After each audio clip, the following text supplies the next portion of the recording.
guys, what is up? It's Laura, and today I'm feeling a little bit low-key sick, so I figured why not make myself a little cup of tea, sit down and chat with my friends of the internet.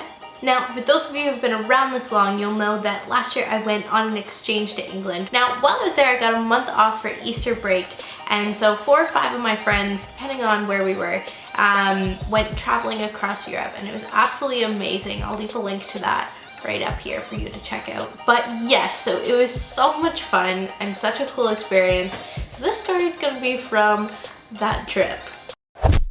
So let me set the scene for you. I believe there was about 4 of us at this point. Now, we had just finished our sort of Budapest trip, and now we're headed to Poland. And to save money, as one does, we figured we would take a bus. So we all bought our bus tickets online and had them ready on our phones to check in when you got on the bus. So we're in line, and the lady with the clipboard is checking off all of our tickets at this point so we can get on the bus. And at that point, my one friend realized that she can't access her ticket because it's on her email and she forgot to screenshot it, and she couldn't get it because there was no internet. Now, I pride myself on being a young, half Polish woman who knows how to say hello, and that's about it. So I was out of my league because every single person on that bus, including the clipboard lady, did not speak a word of English. So trying to explain to the clipboard lady that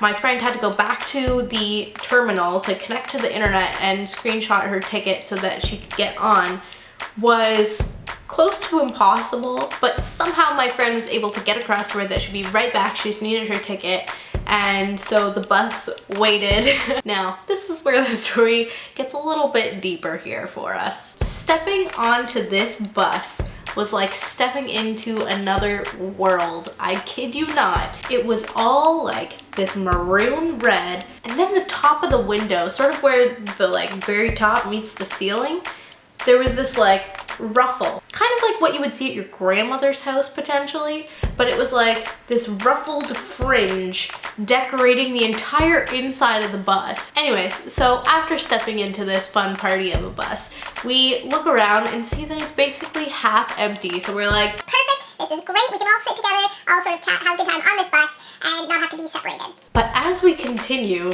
walking down the aisle, we notice there is bags on every single seat. And I'm not just talking like luggage bags, that it's someone else's like luggage on the seat. I'm talking like grocery bags here with a random blanket or one sweater or like some books in it, like just random things. So eventually we found seats. They were all spread out. So 2 of my friends were sitting in the very back row.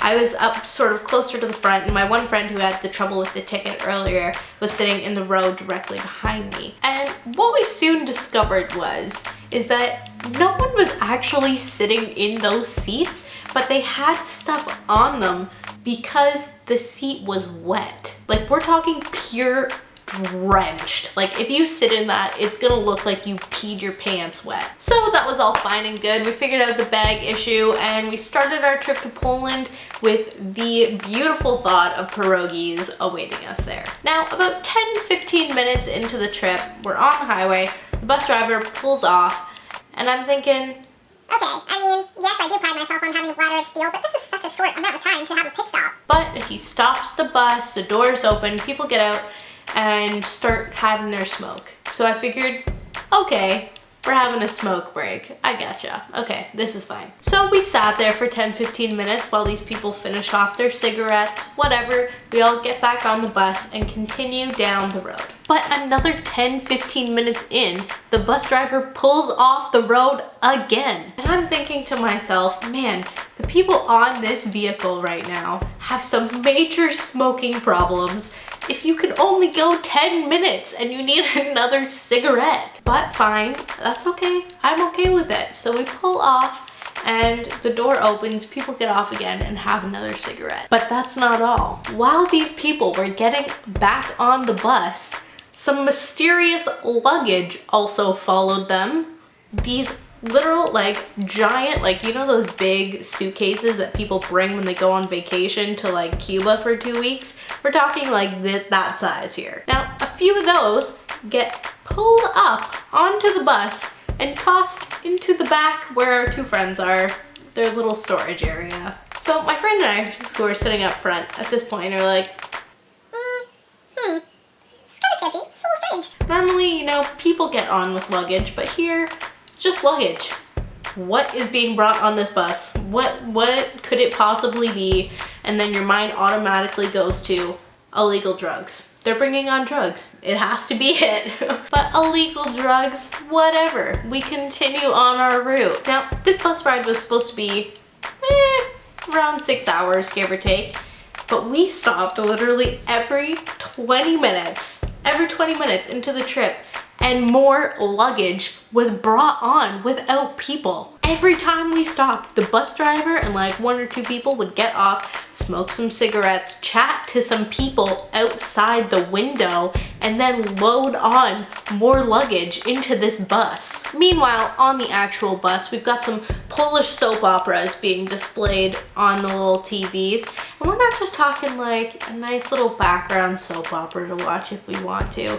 We're talking volume 5000. You're watching this and getting invested in every single character on that screen because so-and-so is like interested in some man who's already married, but she's their maid, and like, oh, it was ridiculous. So meanwhile, while you're so emotionally invested in what's going on up here, there's also a whole bunch of old guys sitting in the back doing vodka shots. Like, we easily have 4 hours or so left on this bus, and you're having a party. I'm telling ya, there was vodka shots, there was Tupperwares of homemade Polish food, which I wanted so badly. Like, you're having the dream back there, like a pure party, and I feel like I was not invited. But we continue on our way to Poland, and that's when it started raining.